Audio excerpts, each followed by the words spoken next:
We estimated 12 weeks for this project. We got the project done in 3 days. In this era of AI, we know for a fact the jobs that we have today may not be the jobs that are there tomorrow, but the skill set remains.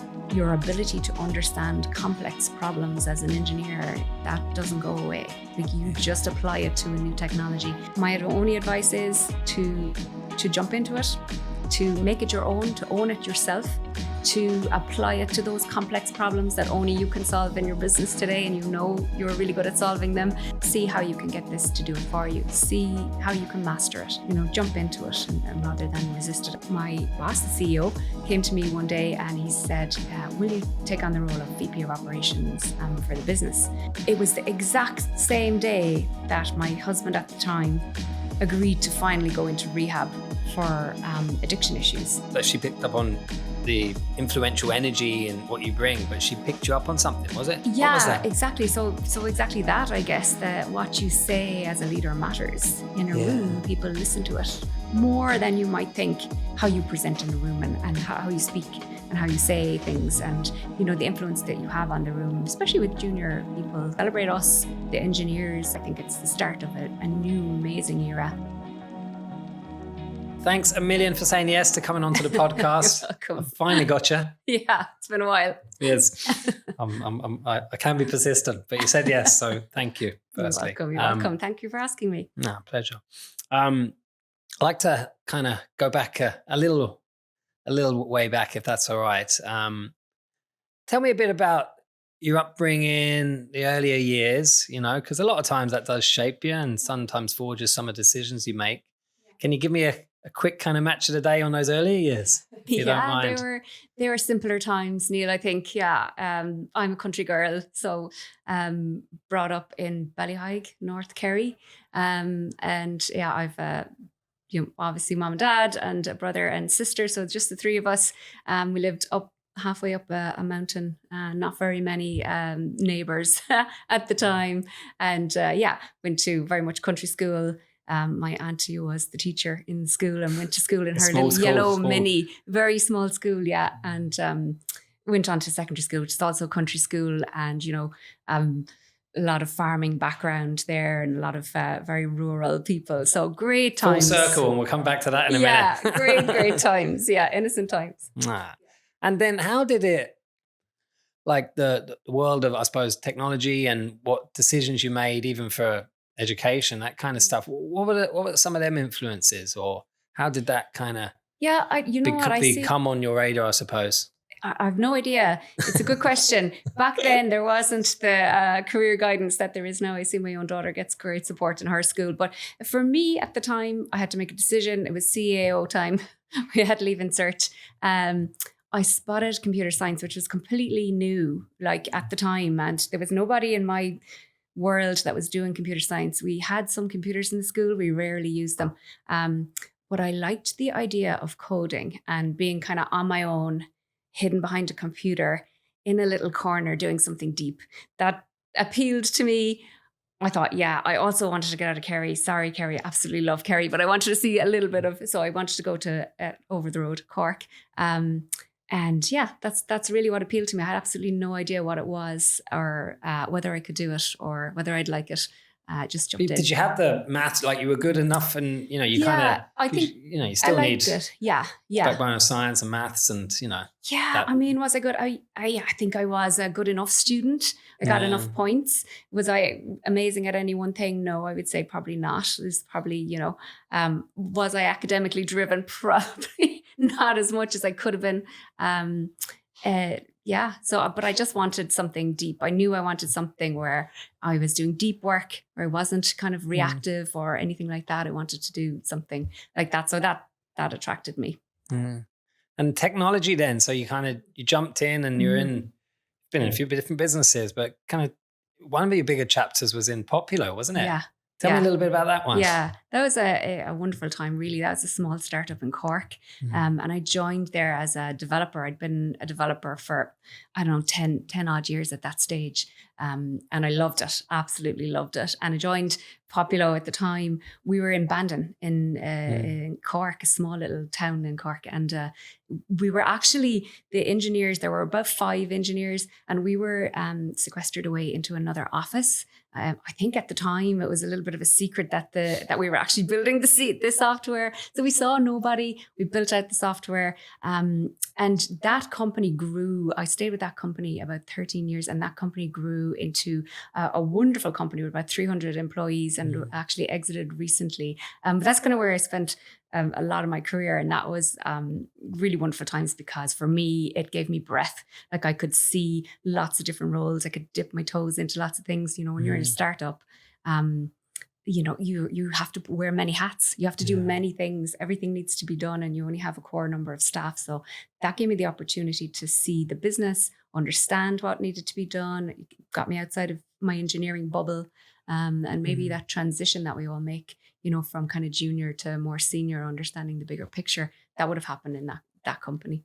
But the beauty of hindsight, did leadership or managing people, did that come naturally enough to you, or was it kind of nurtured and kind of trained, or what was that journey like, getting from, you know, that individual contributor, software engineer, coder, as you've touched on, right? It's not, it wasn't a simple transition, I would say. I think when you're Was it deliberate though?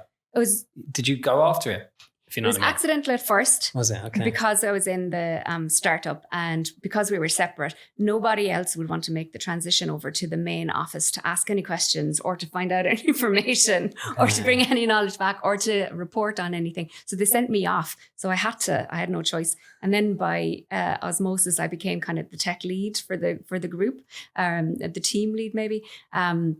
And so then bit by bit, it just evolved into kind of managing the group. And I think that's made it easier in a way, because it wasn't an official thing. I was sort of representing the group, and then, you know, bringing back the work for the group and figuring out what we were doing and things like that. So it happened organically. But then I guess as you go through and you become a bit more senior, then you have to understand, I guess, you know, the needs of the business, the psychology of the people that you're working with, their evolution, their career progression, all of that stuff. That becomes a totally different ball game then. Then you're, you know, that's I guess the real core leadership part. That takes work. Yeah. Well, it did for me anyway. And even understanding that we all have different psychologies, that we need different things at different times of our careers. Or, you know, I remember a defining moment. I had a HR manager at the time, and she was explaining, you know, the effect I was having in the room with a group of people, which I'd never even considered before. Didn't even consider that it would have even had an effect. Or, you know, the difference between a salesperson and an engineer in the room, their mindset, they're coming from different worlds, they have different priorities and so on. So that understanding, I suppose, of people was new for me. Yeah. And you liked it though, did you? Yeah. Did you kind of like? I loved it. Yeah, I loved it. I think a lot of engineers, you know, we can be a quiet bunch, and we observe people a lot, and we observe what's going on around us. We're not always the noisiest ones in the room, but we're very adept at understanding what's happening and understanding people. And you have a great empathy for people, I think, when you're kind of naturally quiet yourself. You get to see people and understand where they're coming from. So I felt I had that actually from the engineering world, and it served me as I moved into leadership. You quite quickly got into senior leadership though as well, right? You I know obviously the company grew and it was success there, but clearly, I mean, you're humble now, but I'm gonna try and get it out of you. But like they threw senior things at you, right? And like you spoke about that breadth and depth, but I don't think it was a fluke. I think they obviously seen that you had the aptitude, you had the energy, you know, there was obviously a lot there, right? That you know, it's a good company, right? Well, so what was that difference though? Say, you know, we do see it, you know, engineers, they might become engineering managers or tech leads, and then they'd be, you know, in the first line. And then some of them, you know, I'm happy here, you know, that's okay. It's a good level for me. Still close to the tech, still close to my buzz, et cetera, et cetera. But then you kind of went into like director, VP, there was operations, you know, it really did.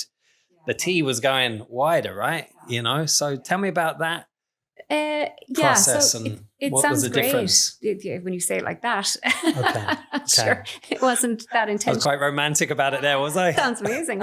well done. Yeah, no, it wasn't that intentional, really, to be honest with you. I think it just throughout my whole career, all I've ever really done is look at the next challenge and the next piece of work and try to throw myself into that. Definitely in Poppulo, because we were a small team, right? And the company scaled. So I got lucky in some ways because as the company was scaling, engineering needed to scale out.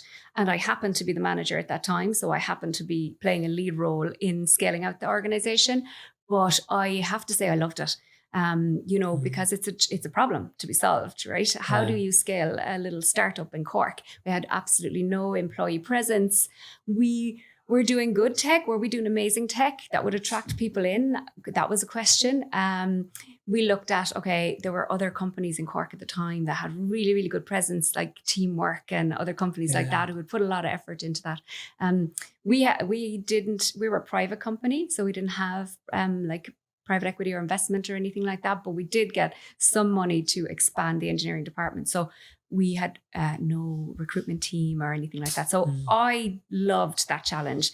I went to conferences. I found out how do you write really cool job specs that, that like everyone is responding to right now in the industry. Before AI. Yeah, before AI, when you actually had to write stuff. Yeah, exactly. I looked at, what cool tech are we doing? We were moving into microservices. So we started to advertise, the types of technology we were doing. We got a lot of consultants in to help them. And then I saw that there was nowhere to advertise that stuff. We had a blog, it had limited readership. So we thought, why don't we do our own conference? So then we founded RebelCon, and there was no conference in Cork at the time. So I thought, let's do our own conference. Let's bring in speakers. Let's showcase the stuff that we're doing, but let's showcase Cork and let's showcase all of the community that we live in and the great stuff that we're seeing happening here. So we founded that 10 years ago.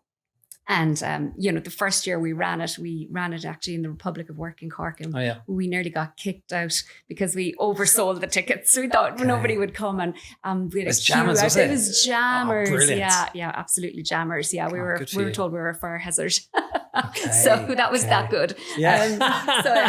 With trophy. Yeah. Success. Stop it.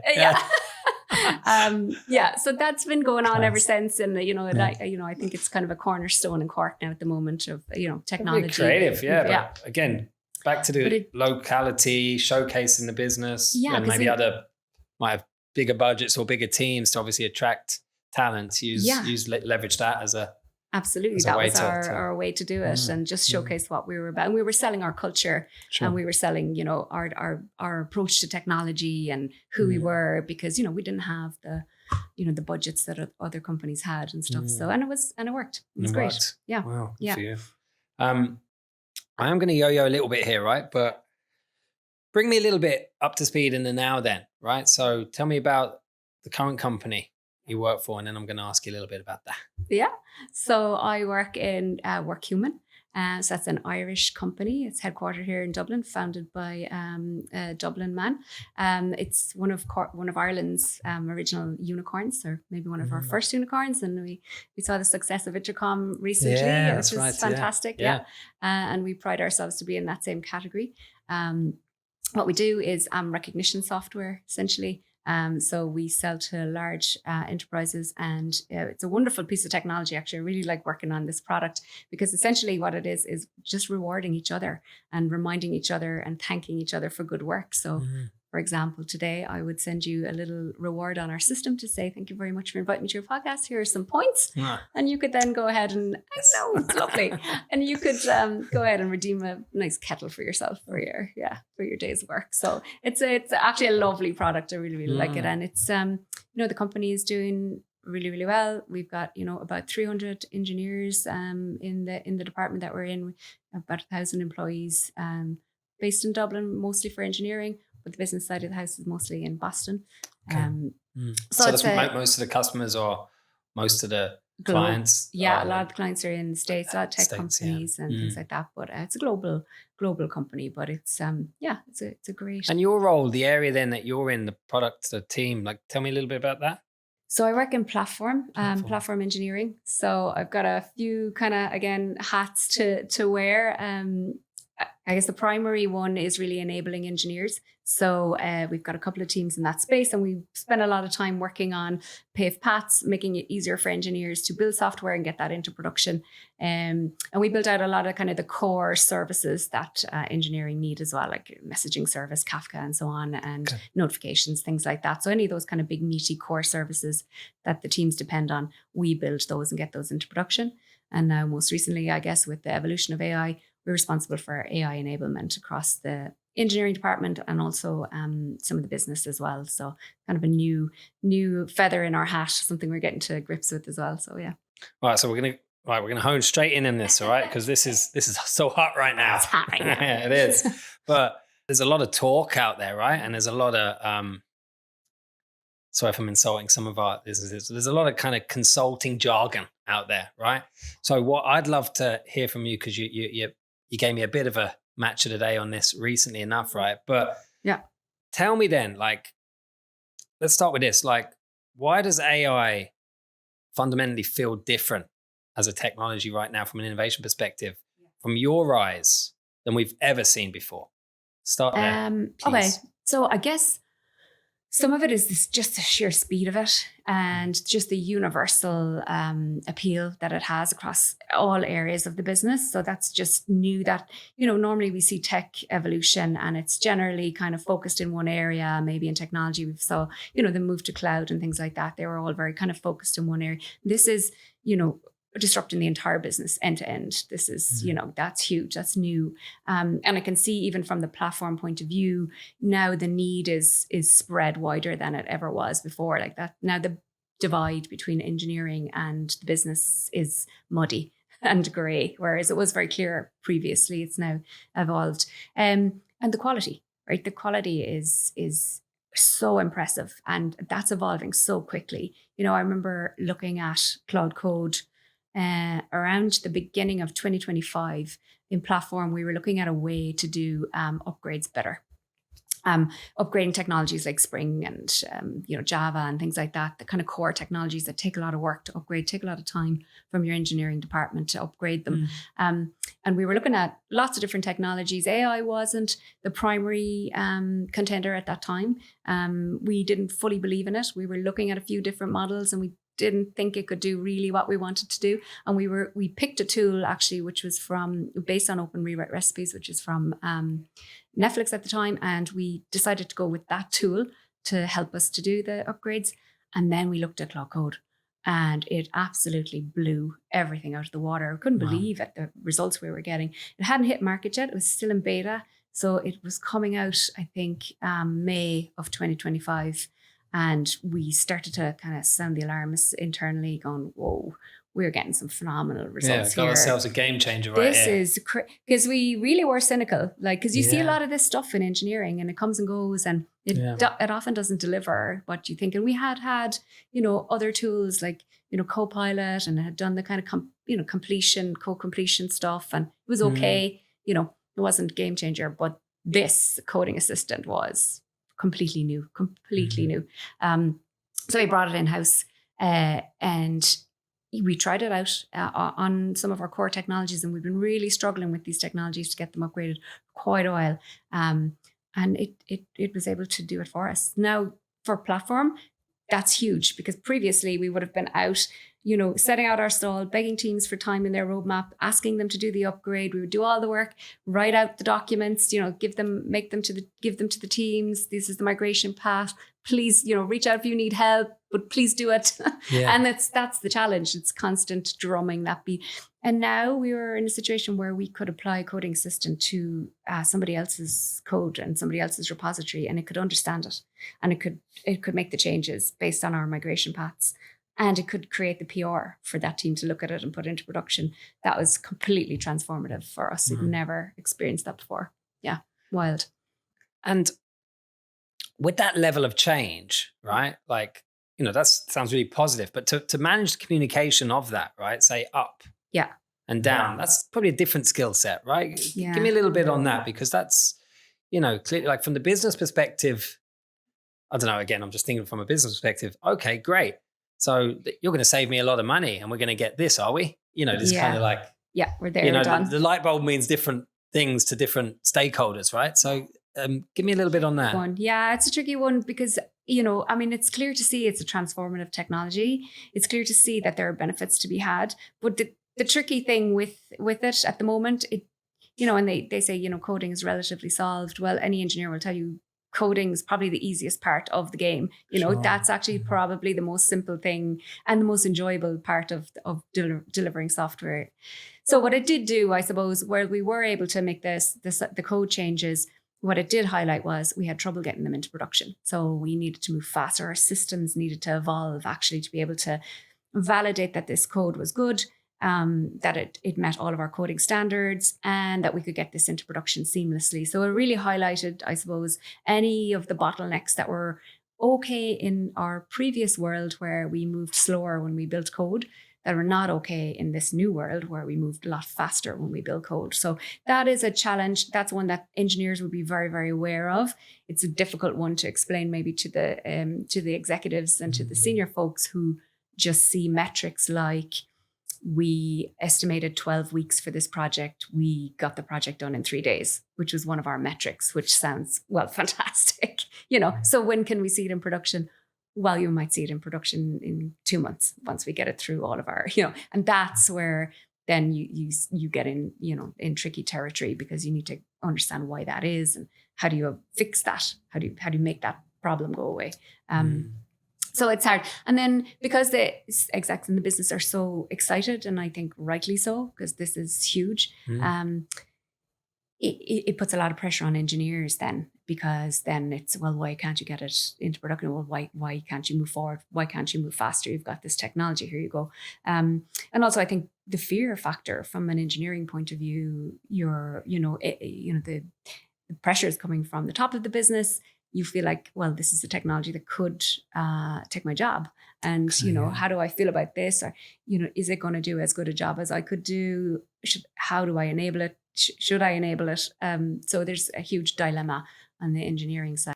So the psychology around that then, and getting that, and as a leader then, so what's are most people, is it different for different people? Or a lot of people like, well, this is great, like 80%, but 20%, okay.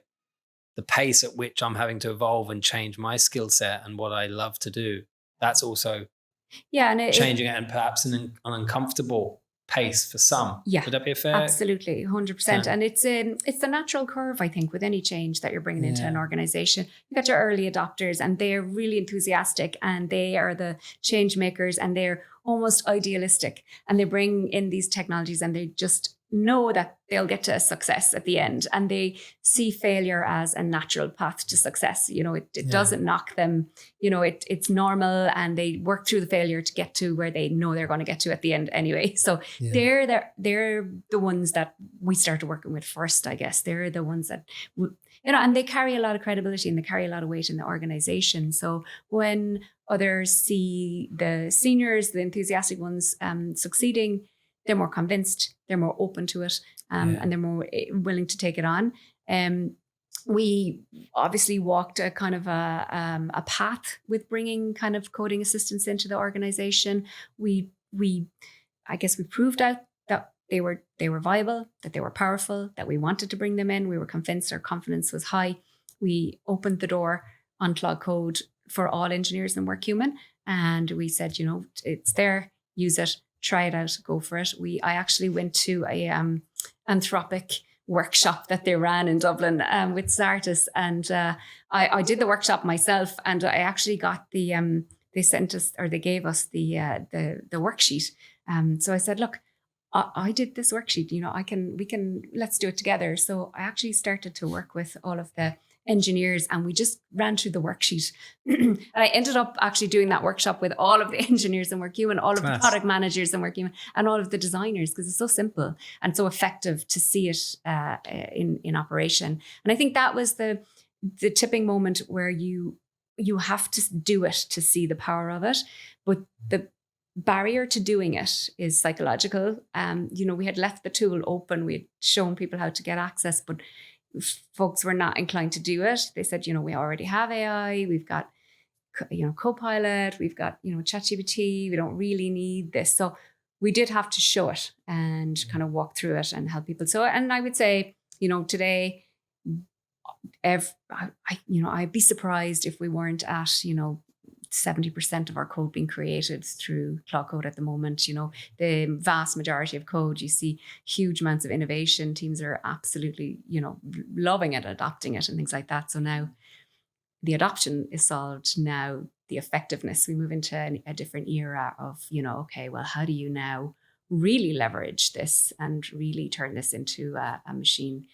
Whereas at the moment, I think we're getting kind of a lot of individual success, whereas there's another layer cohort where you can, But does that even, I'm just trying to think of some unintended consequences, like when you're in a big company and success, I was chatting to someone recently about it. It's like,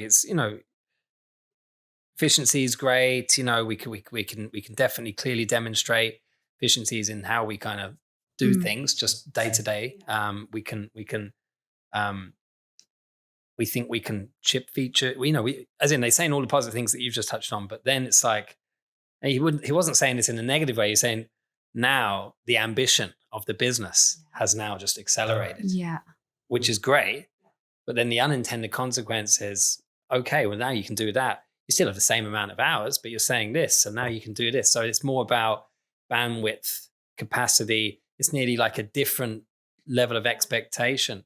Have you witnessed some of that then? I mean, you touched on part of it there briefly, like you've done it in this now, but there's still like that lag because of other areas. We have, no, definitely. And there's, but, I think somebody said to me recently in Workhuman, the greatest crime in AI is lack of ambition. Like companies are right to be ambitious. Like this is a phenomenal technology. Like it will unlock huge potential and creativity, and and I can see that already. Like it gives a forum for creativity to flourish.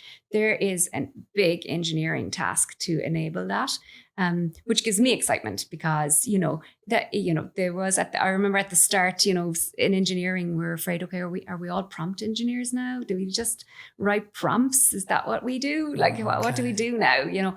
But there's gnarly complex engineering that needs to go in under the hood to enable the systems to allow the business to capture that ambition, which excites me. I like that. It makes me feel like, okay, we've got engineering to do here. We've got problems to solve. We've got to figure this out.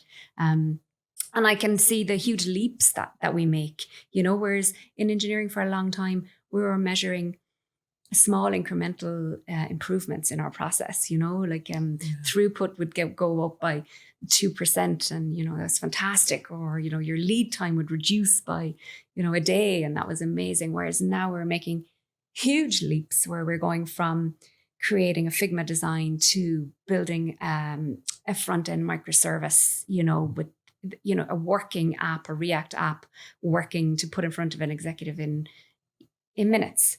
Which would have taken weeks, and you can get immediate feedback. You can change that immediately, and you can very quickly hook that up to your backend APIs and get something working like that. That's really exciting. It's very challenging to make that happen from an engineering point of view, but that for me is the exciting. So nearly how we tell that story, and yes, the role is changing and it's evolving. Yeah, but the value, that knowledge, that phenomenal. Yeah. Well, I'm just thinking when you're saying that, like, just because someone's role and maybe what they were, their own identity of what they thought their role is in the value chain, I think as leaders, then perhaps the narrative and how we kind of tell that story and how we motivate and how we, maybe that's the slight kind of nuance there. Is there? Or it is. And, I think it's probably something that we have to get used to holding lightly, our roles and our titles and things like that, because I think they change. It reminded me, and I know when you asked me, about my background, and thinking about that question reminded me of my dad, who I think probably did shape my thinking, although I would be loath to admit it back in the day. But he in his lifetime, he started off as a guard, member of Garda Síochána, and then became a chef and worked for many, many years as a chef, and then became the local postman. and worked. And I distinctly remember him delivering the Safe Cross Code badges to the school as the local postman. I was incredibly proud of that. And then decided to build golf courses and was, doing that for many years. And then, ran restaurants and ran pubs and, and worked on building sites and was a salesperson for steel sheds for a while. And, and I think back on that now, and even in his 60s, became the lead actor in the local drama group and played the lead for, The Field and John McKean Sive. And you couldn't pin the man down. And I think that's inspiring. Isn't it?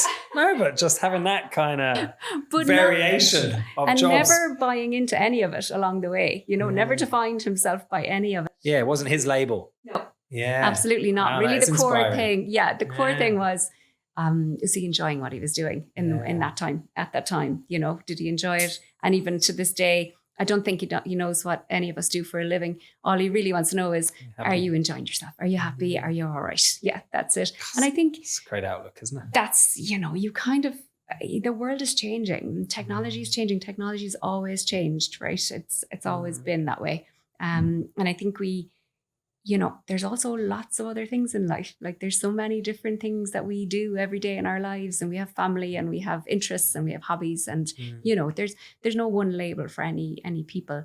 That's an easy thing to say, but I think it is a challenge for us today in the industry to, we have very rigid structures in a lot of companies. We've got very rigid promotion ladders. We measure ourselves and our success with how we're doing in our career and where we are in the ladder and how close we are to the next step in the ladder and things like that. And sometimes I think we even forget what we're doing, and do we even want that next step in the ladder, or what are we even solving? So I think for me, in this era of AI, we know for a fact the jobs that we have today may not be the jobs that are there tomorrow, but the skill set remains. The skill set and the mindset remains, and your ability to understand complex problems as an engineer, that doesn't go away. Like you just apply it to a new technology. And we've done that many, many times in the past, and have accomplished that very successfully in the past.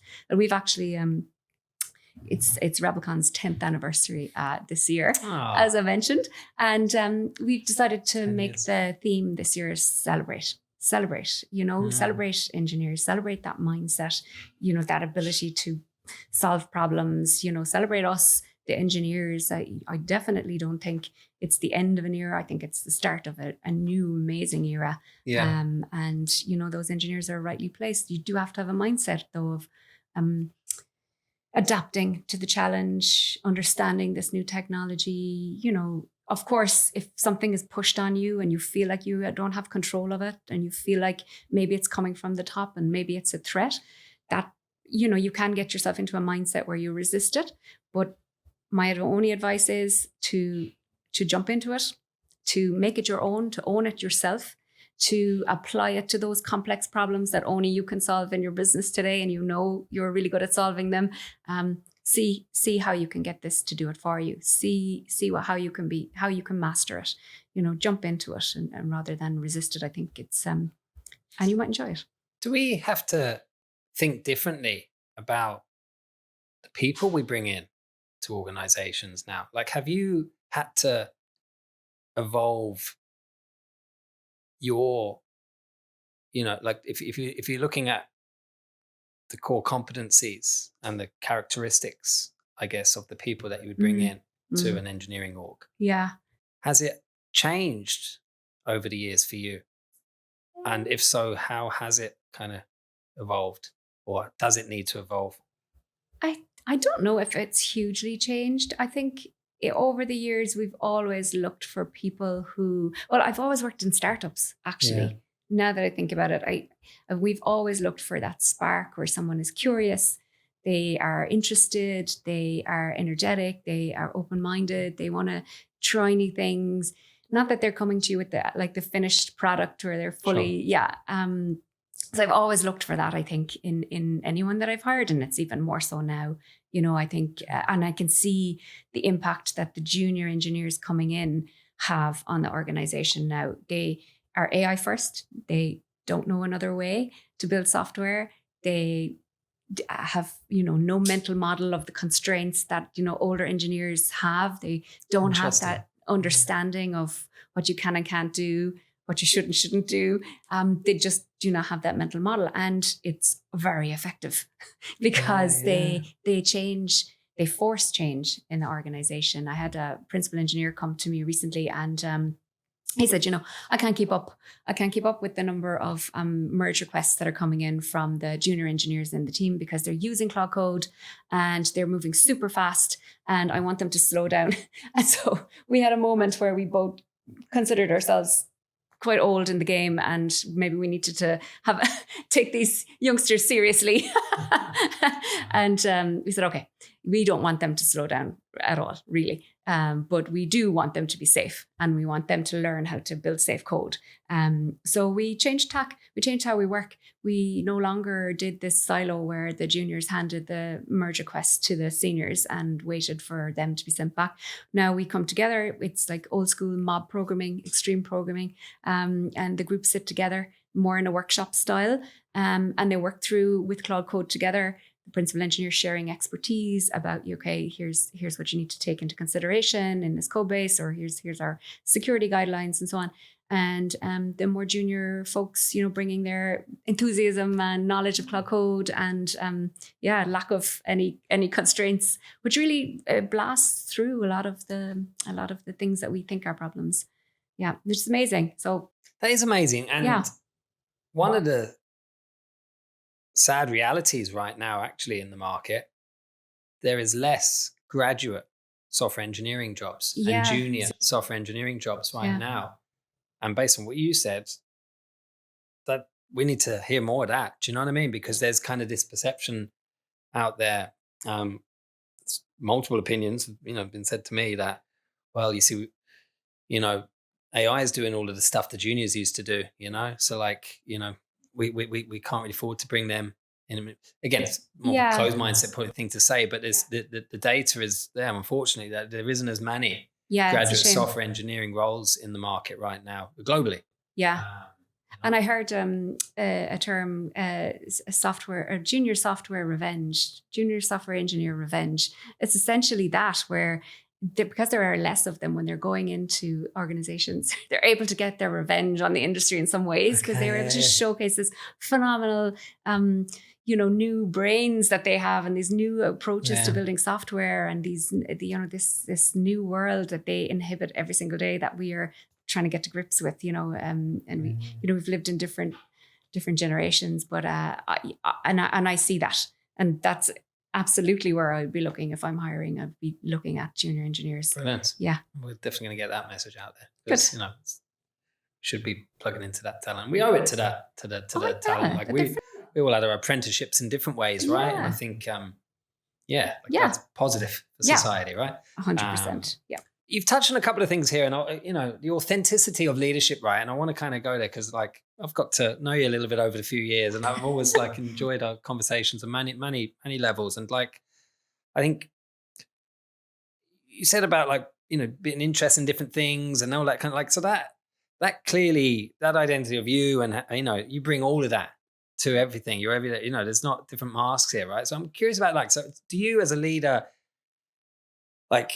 what you really encourage that in your people? Is that very deliberate from your perspective, that they have that level of interest? And you said full circle about the farming, and you're mad into that these days as well, outside of the work. And I'm like, this is just quality. I recently became a beekeeper, which is my new thing, which I'm absolutely loving. #would recommend. It's fantastic. I've joined the Cork Beekeeping Association. Shout out to the Cork Beekeeping Association. They definitely listen. I mean, I seen one there last week. No, I didn't. They are the greatest bunch of people. Honestly, they're fantastic. And the life of bees is really interesting. So if you're stuck for a hobby, that's a good one. Do I encourage that? Do I want? Absolutely. Yeah, absolutely. For a long time in technology, it was getting a little bit boring, right? We were doing the same things. We were building, and software, it can be a laborsome, complex job to build software and get it out the door. It's not always glamorous. That might surprise folks, but it can be quite difficult and laborsome. So you have to look for innovation, like, and something different to make life easier. And I think that's what attracts me as well to enablement, and platform engineering and things like that, because you're always looking at removing friction for people, removing friction for engineers. You're always testing yourself. Yeah, okay, we did that release, but how did it land? How hard was it for the engineers who had to adopt it? Could we have done better? Like, how could we? So yeah, I think that's the thing for me is always challenging ourselves, always looking for a better way. Like, could we do that easier? Do we really need that big process? I'm not great on process, to be honest. I'm always looking for ways around it. Yeah, I think that's process for the sake of process. No, but that's just using smarts and using initiative maybe with that. Now, we do go through different things personally then in our lives that shape us as leaders. Personally, I've gone through different things myself over the last number of years.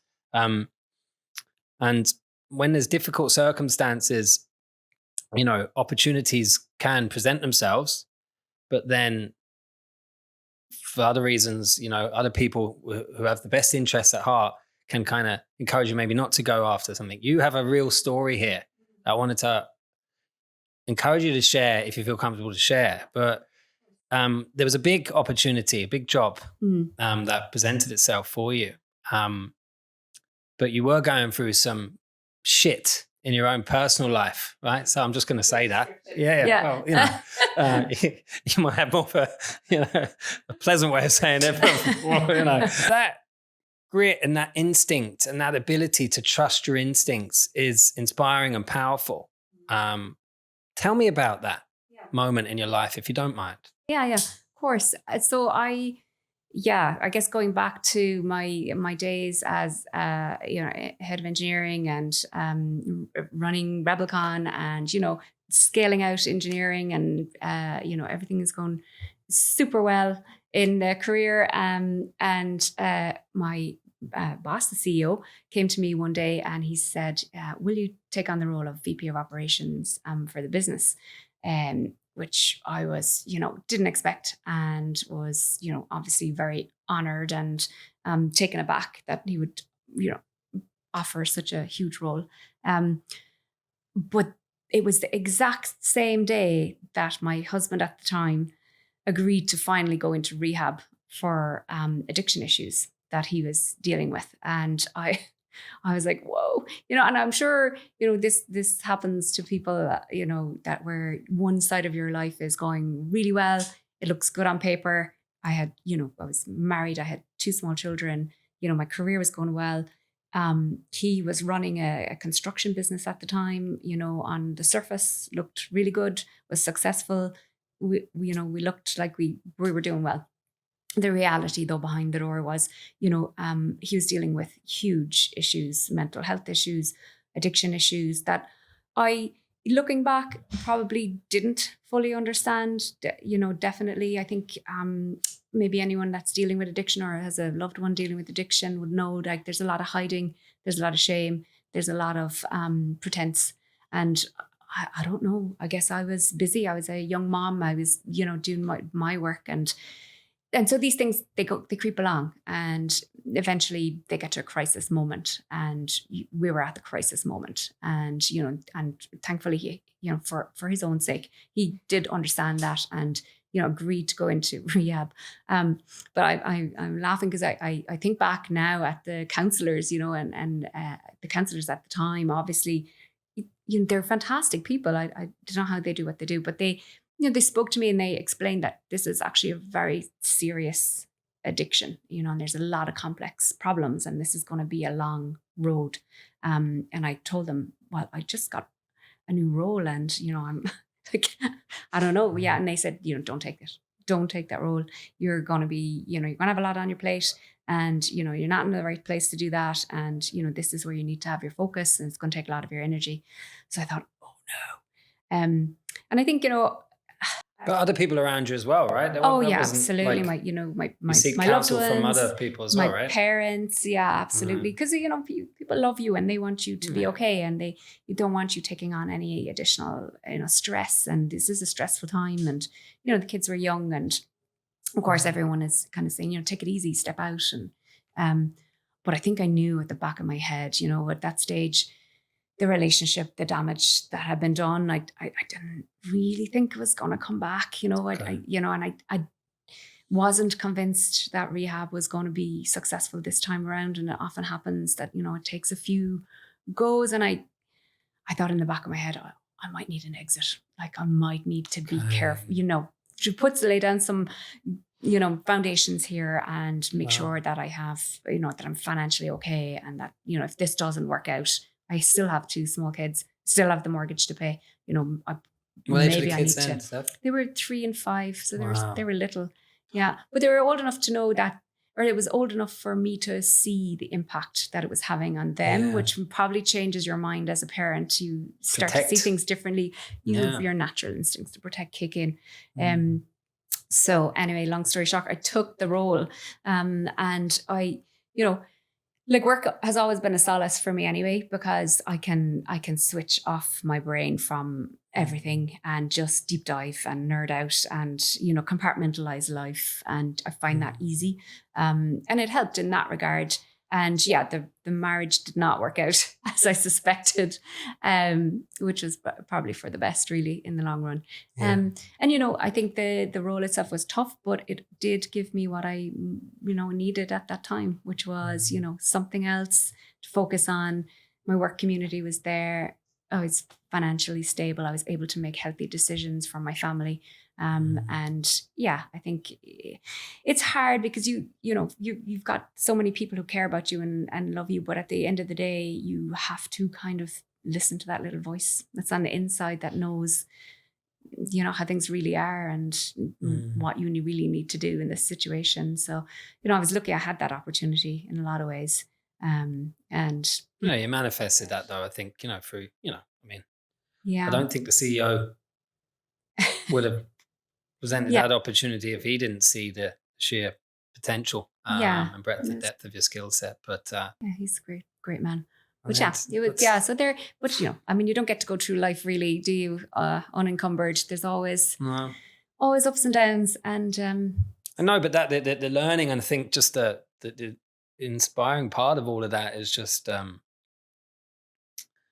still having that level of trust in your gut and backing that instinct, I know and I'm not saying that's going to be a decision that everyone else will be able to take, but just being, having the wherewithal to actually back yourself for that. Like it's a pretty, it's tricky and and it's not right for everyone in that moment. And I'm sure had I taken another path, things would have been fine as well, and, had I maybe been a little bit more open about what was going on, maybe things would have been easier as well. But I felt at that time, it was almost like tunnel vision. I almost wanted to block out and keep on that path. And, I could see this as my savior in a lot of ways, that this was, the path that would help me to get through this next period of my life. So that for me, that worked for me. But, did anyone in work know about all the personal stuff that was going on? So you kept that. No. Yeah. So you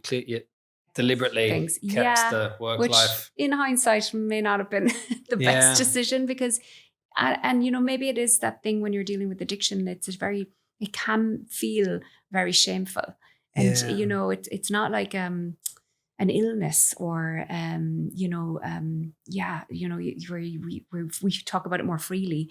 Something like addiction seems to be hidden away and something we don't talk about, and it's almost and I regret that now, actually, not talking about it, not being more open, and not accepting maybe the support that was there that I could have tapped into. And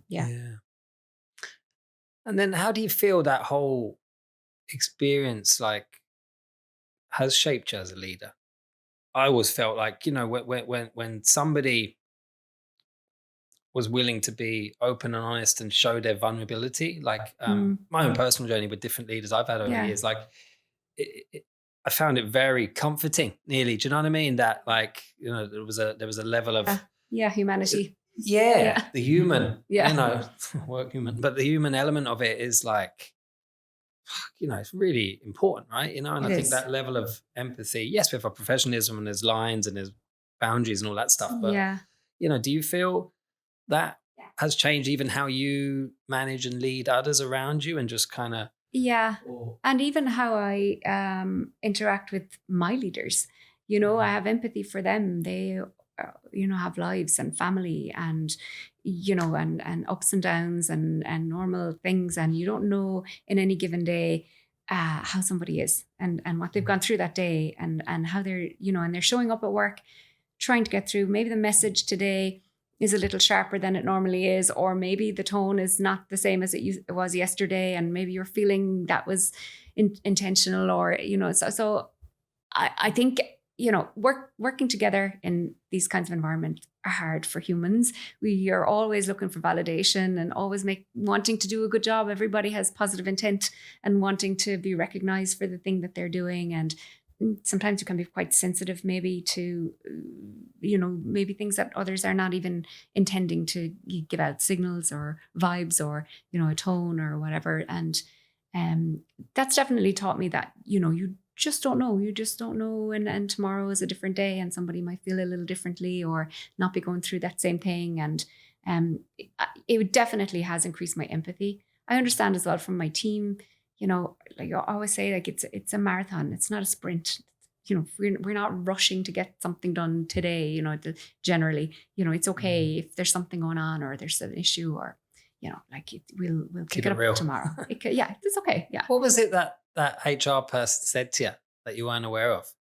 You said earlier on in the conversation that what do you obviously that she picked up on the influential energy and what you bring, but she picked you up on something, was it? Yeah, what was that? Exactly. So exactly that, I guess, that what you say as a leader matters in a room. People listen to it more than you might think. And, those little tones in your voice or your body language or if you throw out an idea that people feel they need to implement that idea or agree with you, or, you have to be a little careful about how you present in a room and how you speak and how you say things and the influence that you have on the room, especially with junior people who and that was mind-blowing. I never even considered that. I just assumed we were all the same and we were all just chatting and So it was a real kind of that was a moment. Yeah. Okay, I've got to level up here. Okay. Yeah. What did I say? Yeah. If you were to give any sort of advice, to like aspiring leaders or people that, want to get into senior management or technology leadership, technology management, is there any little nuggets? I mean, you've touched on some stuff already, but is there anything, if they want to deliberately build a meaningful career in kind of technology leadership, software, any extra kind of over the next 5-10 years? Yeah, well, stay open. Yeah. Stay open-minded, because you don't know what that looks like in 5-10 years. The job that you're doing today is not tomorrow. It's not the job that's going to be there tomorrow. I think a lot of tech leaders as well are going to be much more hands-on than they have been in the last while. Like, there's been a barrier to entry with technology. I found myself, I can't kind of easily go and put something in production, like go change the code and actually move a feature into production. That's not something I can easily do. And hasn't been for a long time. There's a barrier there. You need to set up your dev environment. That's difficult. You need to be able to move code between environments, so on.